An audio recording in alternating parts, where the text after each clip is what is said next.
কাল মালয়েশিয়া ও চীন সফরে যাচ্ছেন প্রধানমন্ত্রী। সম্পর্কের গতি বাড়াতে গুরুত্বপূর্ণ ভূমিকা রাখবে বলছেন বিশ্লেষকরা। মালয়েশিয়ান এফডিআই বাংলাদেশে আসার কথা দীর্ঘদিন থেকে শুনছি, সেটি একটি গুরুত্বপূর্ণ বিষয় আলোচনায় আসবে। বেনজির আহমেদকে ফেরাতে সব কাগজপত্র দুবাই পাঠিয়েছে সরকার। দ্রুত ফেরত দেবে দেশটি, আশা স্বরাষ্ট্রমন্ত্রীর। মাঠে ছিলেন তারকা, বাইরে অভিভাবক। ক্রীড়াঙ্গনে বর্ণাঢ্য অধ্যায়ের সমাপ্তি ঘটিয়ে না ফেরার দেশে আব্দুস সাদেক। বিএনপি কথা না রাখলে আন্দোলন, হুঁশিয়ারি বিরোধী নেতার। যদি কেউ আমাদের দিকে কালো হাত আল্লাহর উপর ভরসা করে বলছি, সেই কালো হাত ভেঙে দেওয়া হবে। গণতন্ত্রে বিশ্বাস নেই জামায়াতের, মন্তব্য ফখরুলের। জামাতে ইসলাম তো আপনার একটা রেজিমেন্টেড পলিটিক্যাল পার্টি, তারা তো গণতন্ত্রে বিশ্বাস করে না। আবাসন খাতে নতুন কর বসানোর সিদ্ধান্তে রিহ্যাব সভাপতির উদ্বেগ। বছরে হাজার হাজার কোটি টাকা ক্ষতির শঙ্কা।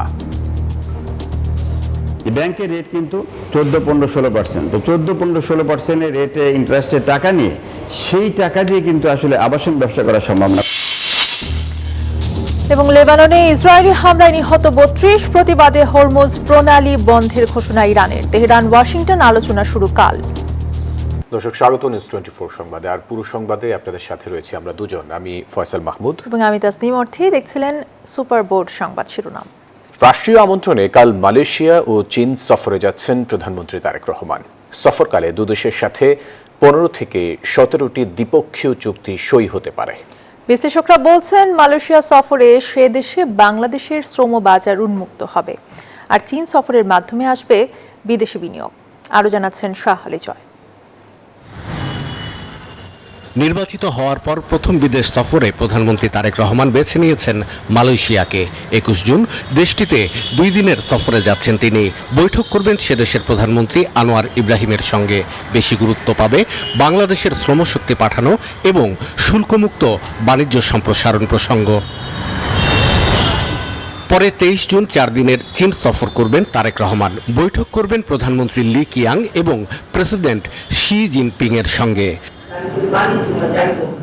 সফরকালে 13টি সমঝোতা স্মারক এবং 2টি চুক্তি স্বাক্ষরের কথা রয়েছে। আলোচনায় গুরুত্ব পাবে তিস্তা মহাপরিকল্পনা এবং বাণিজ্য সম্প্রসারণ। প্রেসিডেন্ট শি যে বিশ্ব নিয়ে নতুন চিন্তা ভাবনা করছেন, সেটাকে আমরা মনে করি একটি প্রশংসনীয় উদ্যোগ।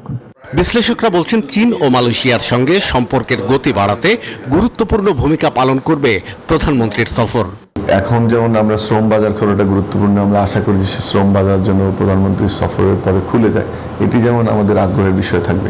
একই সাথে আমরা মালয়েশিয়ান এফডিআই বাংলাদেশে আসার কথা দীর্ঘদিন থেকে শুনছি, সেটি একটি গুরুত্বপূর্ণ বিষয় আলোচনায় আসবে। চীন আগে এসে দিয়ে দিল আর আমরা নিয়ে নিলাম, তা কিন্তু হয় না, আর সঠিকও নয়। কারণ ওরা তো আর খালি আমাকে দেওয়ার জন্য দিচ্ছে না, তাদেরও কিছু প্রাপ্য আছে। তো সেই জন্য আমাদের যথেষ্ট হোমওয়ার্ক করা দরকার। নির্বাচিত হওয়ার পর প্রধানমন্ত্রীকে রাষ্ট্রীয় সফরে আমন্ত্রণ জানায় প্রতিবেশী দেশ ভারত। আমন্ত্রণ ছিল চীনের তরফ থেকেও। তবে প্রথম সফরের জন্য তৃতীয় দেশ বেছে নেওয়ার বিষয়টি নিয়েও চলছে আলোচনা।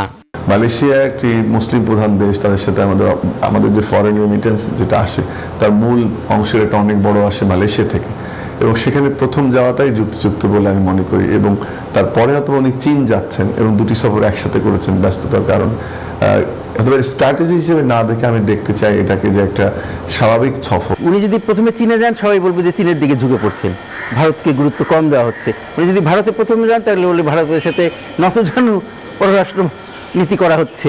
তবে আসলে তো তা না, ভারতের গুরুত্ব ভারতের মতনই থাকবে। যেখানেই আগে যাক, ভারতের সাথে যে সম্পর্কটা সেটার গুরুত্ব কোনো অংশে কমে না। তাদের অভিমত, চীনের পাশাপাশি প্রতিবেশী দেশ ভারতের সাথে বাংলাদেশকে সুসম্পর্ক রক্ষায় দুই পক্ষকেই উদ্যোগী হতে হবে নিজের স্বার্থে। চীনের সাথে আমাদের অনেক শাহ আলী জয়, নিউজ 24, ঢাকা। শক্তিশালী বাংলাদেশ গড়তে শিক্ষার্থীদের পড়াশোনার পাশাপাশি খেলাধুলা সহ সব বিষয়ে পারদর্শী হতে হবে, এমনটা বলেছেন প্রধানমন্ত্রী তারেক রহমান। শনিবার বিকালে বনানী আর্মি স্টেডিয়ামে প্রাথমিক বিদ্যালয় গোল্ড কাপ টুর্নামেন্টের ফাইনাল খেলার পুরস্কার বিতরণী অনুষ্ঠানে যোগ দেন তিনি। বলেন, শিশু কিশোরদের জন্য সারা দেশে সবুজ মাঠ তৈরিতে কাজ করছে সরকার। আগামী বছর থেকে মাধ্যমিক স্কুল পর্যায়ে ফুটবল খেলা শুরু হবে, আর আজকের শিশুরা হবে বাংলাদেশের আগামী দিনে অ্যাম্বাসেডর, বলেন সরকার প্রধান।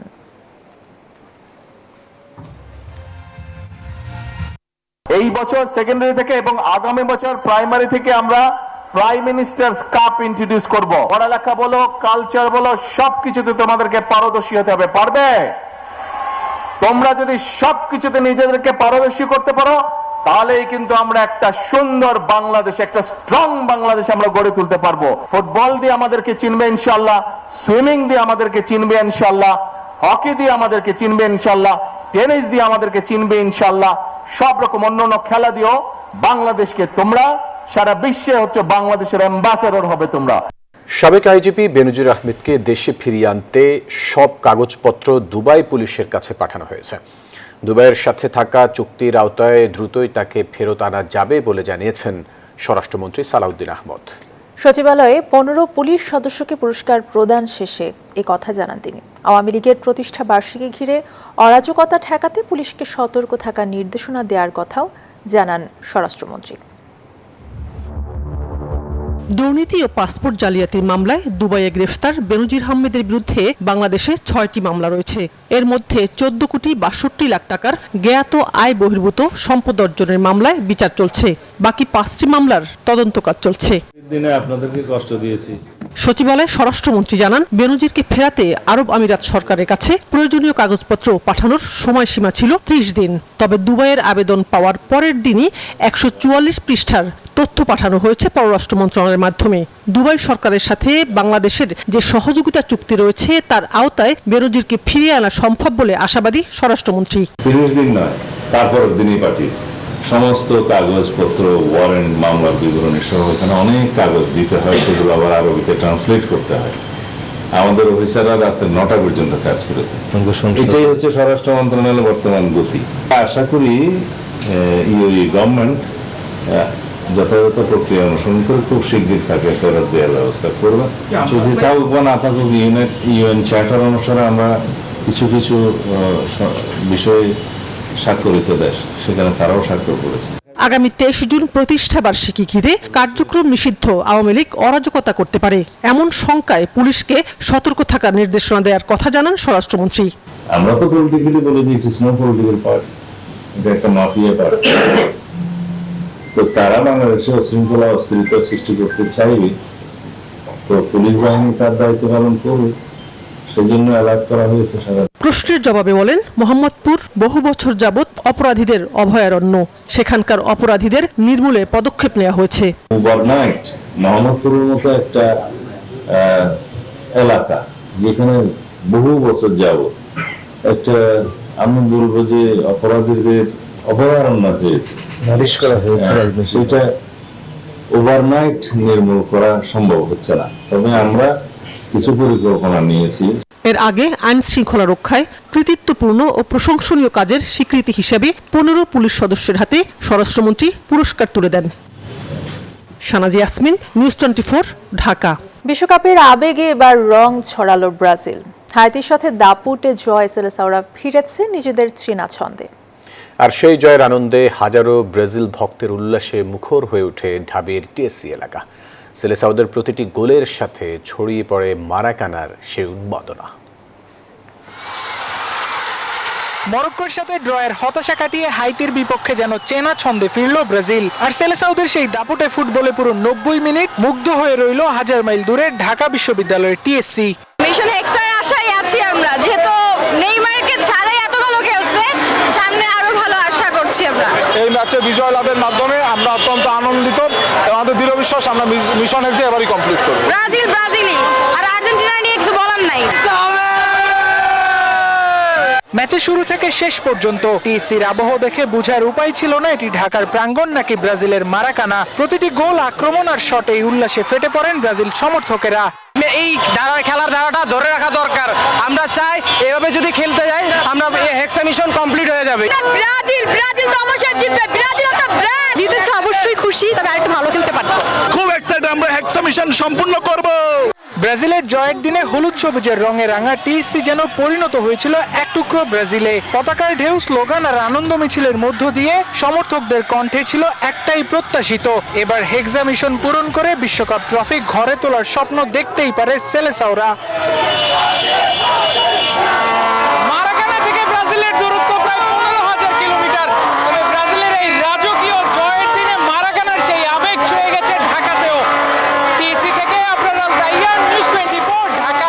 চলে গেলেন আব্দুস সাদেক। বাংলাদেশের ক্রীড়াঙ্গনের এক বর্ণাঢ্য অধ্যায়ের সমাপ্তি ঘটিয়ে না ফেরার দেশে পাড়ি জমালেন এই কিংবদন্তি ক্রীড়া ব্যক্তিত্ব। বৈষম্য আর বঞ্চনার দেয়াল ভেঙে যিনি জায়গা করে নিয়েছিলেন পাকিস্তান জাতীয় হকি দলে, অলিম্পিক দলের স্বপ্ন ছুঁয়েছিলেন আর দেশের খেলাধুলাকে দিয়েছেন জীবনের সেরা সময়। মাঠে ছিলেন তারকা, মাঠের বাইরে ছিলেন অভিভাবক। আকাশের পাতাল একটা, সেই হকি আর এখন নেই। কিছু মানুষের মৃত্যু শুধু একটি জীবনের সমাপ্তি নয়, একটি ইতিহাসের শেষ অধ্যায়। বাংলাদেশের ক্রীড়াঙ্গনে এমন এক মহিরু ছিলেন আব্দুস সাদেক, যে মানুষটি এক জীবনে ফুটবল, হকি, ক্রিকেট সবখানেই রেখে গেছেন অসামান্য অবদান। সেই মানুষটি আজ চলে গেলেন নীরবে, রেখে গেলেন অগণিত স্মৃতি, অসংখ্য অর্জন আর এক বিশাল শূন্যতা। আব্দুস সাদেক যখন অবিভক্ত পাকিস্তানের জাতীয় হকি দলের জার্সিতে মাঠে নামতেন, তখন তিনি শুধু একজন খেলোয়াড় ছিলেন না, ছিলেন বঞ্চিত বাঙালির স্বপ্নের প্রতিনিধি। বৈষম্য আর বঞ্চনার সেই সময়ে যখন পূর্ব পাকিস্তানের মানুষের স্বপ্নগুলো বারবার চাপা পড়ে যেত পশ্চিম পাকিস্তানি শাসকদের দমন নীতির নিচে, তখনই নিজের প্রতিভা আর কঠোর পরিশ্রম দিয়ে নিজেকে আলাদা করে চিনিয়েছেন আব্দুস সাদেক। সেই প্রতিকূল সময়েও জায়গা করে নিয়েছেন পাকিস্তান জাতীয় হকি দলে। 1969 সালে 1.5 মাসের ইউরোপ সফরে মাঠ মাতিয়েছেন Germany, Italy, Spain, France, Belgium, Netherlands ও ইংল্যান্ডে। বিদেশের মাটিতে তার নৈপুণ্য আর ব্যক্তিত্ব মুগ্ধ করেছিল সকলকেই। দ্রুতই হয়ে উঠেছিলেন দলের অন্যতম পরিচিত মুখ। মাঠের পারফরমেন্সের পাশাপাশি তার জ্ঞান, ব্যক্তিত্ব আর নেতৃত্ব গুণ তাকে আলাদা মর্যাদা এনে দিয়েছিল সতীর্থদের কাছে। কিংবদন্তি রশিদ জুনিয়রের সঙ্গেও তার বন্ধুত্ব ছিল সে সময়ের আলোচিত বিষয়। খেলোয়াড়ি জীবনের ইতি টেনেও থামেননি তিনি। কোচ হিসেবে ইতিহাস গড়েছেন, সংগঠক হিসেবে বাংলাদেশের হকিকে আন্তর্জাতিক অঙ্গনে তুলে ধরেছেন। দেশের মাটিতে এশিয়া কাপ আয়োজন থেকে শুরু করে হকির আধুনিকায়নের প্রতিটি পদক্ষেপে ছিল তার ছোঁয়া। সেই অনুপ্রেরণার নামটি হারিয়ে গেল সময়ের অতলে। মানুষ চলে যায়, কিংবদন্তিরা থেকে যান। বাংলাদেশের ক্রীড়াঙ্গনের প্রতিটি সাফল্যে, প্রতিটি উল্লাসে, প্রতিটি গর্বের মুহূর্তে বেঁচে থাকবেন আব্দুস সাদেক। বিদায় কিংবদন্তি। আবরার আল দাইয়ান, নিউজ 24। আবাহনী ক্রীড়া চক্রের প্রথম অধিনায়ক, কিংবদন্তি হকি খেলোয়াড় এবং বসুন্ধরা গ্রুপের চেয়ারম্যানের বড় ভাই মরহুম আব্দুস সাদেকের প্রথম জানাজা সম্পন্ন হয়েছে। শনিবার বাদ আসর বসুন্ধরা আবাসিক এলাকার বায়তুস সোবহান জামে মসজিদে তার জানাজা অনুষ্ঠিত হয়। আব্দুস সাদেক শনিবার সকাল 8টায় রাজধানীর একটি হাসপাতালে শেষ নিঃশ্বাস ত্যাগ করেন। তিনি দীর্ঘদিন ক্যান্সারে ভুগছিলেন। বয়স হয়েছিল 80 বছর। তিনি স্ত্রী, 2 ছেলে, 1 মেয়ে সহ অসংখ্য গুণগ্রাহী রেখে গেছেন। মরহুমের দ্বিতীয় জানাজা আগামীকাল সকাল 10:30টায় রাজধানীর বনানী ওল্ড ডিওএইচএস মাঠে অনুষ্ঠিত হবে। আমার ছেলে ওরও রিয়াল মাদ্রিদ ক্লাবটা খুব পছন্দ। মামা একটা কথাই বলছিল যে ভাই, তোমাকে আমি একটা বই দিয়ে যাব, তোমার খুব পছন্দ হবে। উনি এমন একটা বট গাছের মতো আমাদের সবার জন্য ছিল, যে কোনো সমস্যা হলে সবসময় হাসি মুখে আমাদের আন্তরিকতার সাথে অ্যাডভাইস করতো। বাংলাদেশে জাতীয় পুরস্কার প্রাপ্ত একজন খেলোয়াড়, যার নাম আমরা কখনো মুছে ফেলতে পারবো না, এবং তার যে অবদান, আমার মনে হয় যে এটা সর্বোচ্চ রাষ্ট্রীয়ভাবে তাকে সম্মানিত করা উচিত। বিএনপি জাতির সাথে দেয়া কথা না রাখলে রাজপথে আগ্নেয়গিরি তৈরি হবে বলে হুঁশিয়ার দিয়েছেন জামায়াত আমির ডক্টর শফিকুর রহমান। বলেন, কেউ দেশের দিকে কালো হাত বাড়ালে ভেঙে দেয়া হবে। খুলনায় 11 দলের বিভাগীয় সমাবেশে এই হুঁশিয়ারি দেন তিনি। এদিকে এনসিপির মুখ্য সমন্বয়ক নাসির উদ্দিন পাটোয়ারি অভিযোগ করে বলেন, সংবিধানের আশ্রয় নিয়ে জুলাই লড়াইকে অস্বীকার করা হচ্ছে। গণভোটের রায় বাস্তবায়ন সহ জনদুর্ভোগ লাঘবের দাবিতে খুলনায় বিভাগীয় সমাবেশের আয়োজন করে 11 দলীয় ঐক্য। শনিবার দুপুর বেলা 2টার দিকে খুলনার সার্কিট হাউস ময়দানে সমাবেশ শুরু হয়। সমাবেশে যোগ দেন জামায়াত ইসলামীর আমির ডক্টর শফিকুর রহমান, এনসিপির মুখ্য সমন্বয়ক নাসির উদ্দিন পাটোয়ারি সহ 11 দলের শীর্ষ নেতারা। জামাত আমির হুঁশিয়ারি দিয়ে বলেন, দ্রুত জুলাই সনদ বাস্তবায়ন না হলে রাজপথে আগ্নেয়গিরি তৈরি হবে।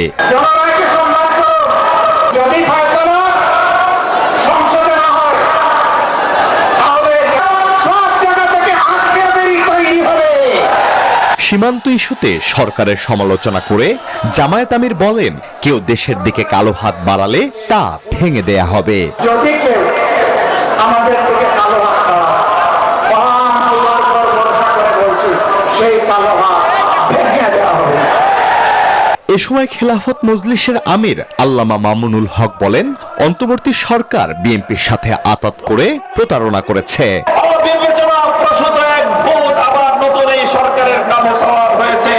সংবিধানের আশ্রয় নিয়ে জুলাই লড়াইকে অস্বীকার করা হচ্ছে বলে মন্তব্য করেছেন এনসিপির মুখ্য সমন্বয়ক নাসির উদ্দিন পাটোয়ারি। সরকার আমাদের কথাগুলো তারা কানে না দিবে, যদি তারা না নেয় তাহলে কিভাবে কানে তাদেরকে ঢুকাতে হয় আমরা সেই উশৃঙ্খল যুবকদের শিখিয়ে দিব। সমাবেশে খুলনা বিভাগের 10 জেলা ও বিভিন্ন উপজেলা থেকে 11 দলের বিপুল সংখ্যক নেতাকর্মী ও সাধারণ মানুষ যোগ দেন। Desk report, news 24।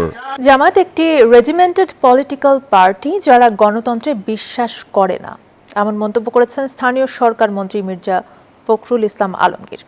শনিবার দুপুরে মুন্সিগঞ্জে এক আয়োজনে তিনি একথা বলেন। জনগণের সমর্থনে 2/3 ভোটে তার দল নির্বাচিত হয়েছে, সুতরাং আমাদের গণতন্ত্র নিয়ে কেউ প্রশ্ন করতে গেলে এটা তার জন্য সমীচীন হবে না। এছাড়া জামাতে ইসলাম তো আপনার একটা রেজিমেন্টেড পলিটিক্যাল পার্টি, তারা তো গণতন্ত্রে বিশ্বাস করে না। প্রস্তাবিত বাজেটে ভবন নির্মাণে জমির মালিকের প্রাপ্ত ফ্ল্যাটের ওপর 15% গেইন ট্যাক্স আরোপের সিদ্ধান্ত নিয়েছে সরকার। রিয়েল এস্টেট মালিকদের সংগঠন রিহাব বলছে, এই সিদ্ধান্ত বাস্তবায়িত হলে ফ্ল্যাটের দাম হবে আকাশচুম্বী। ভয়াবহ সংকটে পড়বে আবাসন খাত, কর্মহীন হয়ে পড়বে কয়েক লাখ মানুষ। সংগঠনের সভাপতি বলছেন, এর ফলে বছরে ক্ষতির পরিমাণ দাঁড়াবে 50,000 কোটি টাকা। দেশের আবাসন খাতে চলছে নজিরবিহীন স্থবিরতা। ক্রেতা সংকট, ফ্ল্যাট বুকিং বাতিল ও নতুন বিনিয়োগ কমে যাওয়ায় খারাপ সময় পার করছেন এ খাতের উদ্যোক্তারা। লাখ লাখ মানুষের কর্মসংস্থান পড়েছে চরম ঝুঁকিতে। যুদ্ধের কারণে আমাদের র মেটেরিয়াল আসার ক্যারিং খরচ বাড়ছে, তখন কিন্তু সিমেন্টের দাম কোম্পানি ভেদে 50 থেকে আপনার 100 টাকা দাম বেড়েছে। রডের দাম 20,000 টাকা বেড়ে গেছে। আমাদের কনস্ট্রাকশন মেটেরিয়াল দাম বাড়ছে। অন্যদিকে ব্যাংকের যখন রেট দেখেন, যে ব্যাংকের রেট কিন্তু 14-15-16%। তো 14-15-16% রেটে ইন্টারেস্টের টাকা নিয়ে সেই টাকা দিয়ে কিন্তু আসলে আবাসন ব্যবসা করা সম্ভব না। এমন কঠিন পরিস্থিতি থেকে উত্তরণে 2026-27 অর্থ বছরের বাজেটে নীতি সহায়তা চেয়েছিলেন আবাসন ব্যবসায়ীরা, যেখানে ফ্ল্যাট নিবন্ধন খরচ কমিয়ে আনা সহ বিভিন্ন দাবি ছিল তাদের। কিন্তু ঘোষিত বাজেটে প্রতিফলন হয়নি তাদের কোনো দাবির। উল্টো ডেভেলপার কোম্পানি নির্মিত ভবনে জমির মালিকের প্রাপ্ত ফ্ল্যাটের উপর 15% গেইন ট্যাক্স আরোপের প্রস্তাব করেছেন অর্থমন্ত্রী, যা এ খাতে ভয়াবহ বিপর্যয় ডেকে আনতে পারে বলে দাবি রিহ্যাবের। এই ল্যান্ড ওনারদের আগেই ছিল যে তাদের যে সাইনিং মানি দিয়ে আমরা সেটার 15% ট্যাক্স দেওয়া লাগতো। এই বাজেটে এসে নতুন করে প্রস্তাব করা হয়েছে যে তার অংশের যে ফ্ল্যাটটা হবে, অর্থাৎ তার অংশে 10টা ফ্ল্যাট হয় এবং তার দাম যদি 10 কোটি টাকা হয়, তাহলে তার উপরে আবার 15% ট্যাক্স দিতে হবে। অর্থাৎ একজন ল্যান্ড ওনার সাইনিং মানির উপরে দেবে 15%, আবার তার সম্পদের উপরে 15%, 30% তাকে দিতে হবে। সে কোত্থেকে দিবে? তাহলে আলটিমেটলি যেটা দাঁড়াচ্ছে যে এই আবাসন সেক্টরটা কিন্তু ধ্বংস হয়ে যাবে। রিহ্যাব বলছে, দিন দিন জমির পরিমাণ কমে আসছে, তাই ভবিষ্যৎ আবাসন চাহিদা মেটাতে রাজধানীতে 100 তলা কিংবা তারও বেশি উচ্চতার ভবন নির্মাণ করা এখন সময়ের দাবি। বাংলাদেশে যে সয়েল আছে, বাংলাদেশে ঢাকা শহরে যে মাটি আছে, বিভাগ শহরে যে মাটি আছে, এখানে 100 তলা 200 তলা বিল্ডিং করার কোনো সমস্যা নেই। আমরা কিন্তু ওই হিসাব করেই পাইলিং করাতে শুরু করে স্ট্রাকচারাল ডিজাইনতে শুরু করে পুরো বিষয়টা কিন্তু আমাদের মাথায় থাকে। ঢাকার উপর চাপ কমাতে মানিকগঞ্জ ও নারায়ণগঞ্জে মেট্রো রেল যোগাযোগ চালুর দাবি জানান রিহ্যাব প্রেসিডেন্ট। সেই সাথে সীমিত আয়ের মানুষের জন্য আবাসন ব্যবস্থা সহজ করতে দীর্ঘমেয়াদী ঋণ সুবিধা নিশ্চিতের দাবিও জানিয়েছেন তিনি। হোসাইন শাহাদাত, নিউজ 24, ঢাকা। রাজনৈতিক প্রভাবে বিগত সরকারের আমলে কোনো তথ্য বিকৃত করা হয়েছিল কিনা তা খতিয়ে দেখছে সরকার। বাংলাদেশ পরিসংখ্যান ব্যুরোর মত বিনিময় সভায় এই তথ্য জানিয়েছেন পরিকল্পনা প্রতিমন্ত্রী জুনায়েদ আব্দুর রহিম সাকি। তিনি বলেন, নির্ভুল উপাত্ত নিশ্চিত করতে গঠন করা হচ্ছে 2টি কারিগরি কমিটি। জিডিপি প্রবৃদ্ধি কিংবা মূল্যস্ফীতির হার। রাষ্ট্রের জনগুরুত্বপূর্ণ এসব তথ্য বিকৃত বা ফুলিয়ে ফাঁপিয়ে দেখানোর অভিযোগ ছিল বিগত আওয়ামী সরকারের বিরুদ্ধে। এসব অভিযোগের সত্যতা যাচাইয়ে এবার মাঠে নামছে পরিকল্পনা মন্ত্রণালয়। শনিবার বিবিএস আয়োজিত ভোক্তা মতবিনিময় সভা শেষে সংবাদ সম্মেলনে পরিকল্পনা প্রতিমন্ত্রী বলেন, সঠিক তথ্য নিশ্চিত করতে সরকার পুরনো পরিসংখ্যান যাচাই করছে। রাজনৈতিক কারণে কোনো তথ্য বিকৃত হয়েছিল কিনা সেটিও তদন্ত করে দেখা হচ্ছে। এই যে তথ্যের যে দেখেছি আমরা এই বিগত ফ্যাসিস্ট আমলে, তাতে অনেকগুলোই যে আসলে প্রকৃত তথ্য নয় সেটা আমরা বাস্তব জীবন থেকে টের পেয়েছি, এবং সে কারণে তথ্যগুলোকে আমরা চ্যালেঞ্জ করেছিলাম রাজনৈতিক অবস্থান থেকে, এবং মানুষের মধ্যেও কিন্তু সে কারণে একটা অবস্থা দাঁড়িয়েছে যে এইসব তথ্যের উপরে মানুষের ভরসা কম। প্রতিমন্ত্রী জানান, সব প্রতিষ্ঠান যেন সঠিক তথ্য পায় সেজন্য দুটি কারিগরি কমিটি গঠন করা হচ্ছে। পাশাপাশি দ্রুত ও হালনাগাদ তথ্য পাওয়ার জন্য দেশীয় প্রতিষ্ঠানগুলোর সক্ষমতাও বাড়ানো হবে। আমরা আজকে স্টেক হোল্ডার কনসালটেশন করেছি এবং তাদের পরামর্শ নেওয়া হয়েছে, সেগুলো সন্নিবেশন করা হবে, এবং আমরা দুটো টেকনিক্যাল কমিটি করছি, যে দুটো টেকনিক্যাল কমিটি প্রস্তাব করা হয়েছে, যার মধ্যে দিয়ে আমাদের এই পদ্ধতিটাকে আরো খুঁটিনাটি যাতে তারা উন্নত করার প্রস্তাব দিতে পারেন। সরকারের নির্বাচনী ইশতেহার অনুযায়ী মূল্যস্ফীতির লক্ষ্য 7.5% নামিয়ে আনতে নির্ভুল তথ্য উপাত্তে সর্বোচ্চ গুরুত্ব দিচ্ছে সরকার, জানান জুনায়েদ সাকিব। সামগ্রিকভাবে আবি আব্দুল্লাহ, নিউজ 24, ঢাকা। আবারও হরমুজ প্রণালী বন্ধের ঘোষণা দিয়েছে ইরান। শনিবার লেবাননে ইসরায়েলি বাহিনীর হামলায় 32 জন নিহত হওয়ার পর এই ঘোষণা দিয়েছে ইরানের বিপ্লবী গার্ড বাহিনী IRGC। এমন পরিস্থিতিতেও পাকিস্তানের দাবি, চুক্তি বাস্তবায়নে কাল সুইজারল্যান্ডে শুরু হচ্ছে ওয়াশিংটন তেহরান আলোচনা। লেবানন জুড়ে ইসরায়েলি বিমান হামলা চলছেই, নতুন করে নিহত হয়েছে আরো অনেকে। মার্কিন প্রেসিডেন্ট ডোনাল্ড ট্রাম্পের সতর্কবার্তা উপেক্ষা করে দক্ষিণ লেবাননে চলছে তেল আবিবের তাণ্ডব। এ নিয়ে সমঝোতা স্মারক সইয়ের আগে ও পরে কয়েক দফায় ওয়াশিংটনকে সতর্ক করেছে তেহরান। ইসরায়েলকে দিয়েছে পাল্টা জবাবের হুঁশিয়ারি। তবুও বৈরুতে থামেনি ইসরায়েলি আগ্রাসন। ক্ষুব্ধ হয়ে ফের হরমুজ প্রণালী বন্ধের ঘোষণা দেয় ইরানের বিপ্লবী গার্ড বাহিনী IRGC। সেই সঙ্গে সব ধরনের নৌযানকে ওই এলাকার কাছাকাছি না আসার সতর্কতা জারি করে। হুঁশিয়ারি দিয়েছে এই নির্দেশ অমান্য করলে চরম নিরাপত্তা ঝুঁকিতে পড়বে তারা। এতে চুক্তি বাস্তবায়ন নিয়ে ফের তৈরি হয়েছে অনিশ্চয়তা। তবে পাকিস্তানের দাবি, সুইজারল্যান্ডে দ্রুতই সমঝোতা স্মারক বাস্তবায়নে আলোচনায় বসছে ওয়াশিংটন তেহরান। ইরানও জানিয়েছে যুক্তরাষ্ট্রের সঙ্গে আলোচনা করতে সুইজারল্যান্ডে যাচ্ছে তাদের প্রতিনিধি দল। আসমাতুলি, নিউজ 24। দর্শক, এই ছিল নিউজ 24 সংবাদে। এতক্ষণ সাথে থাকায় ধন্যবাদ সবাইকে।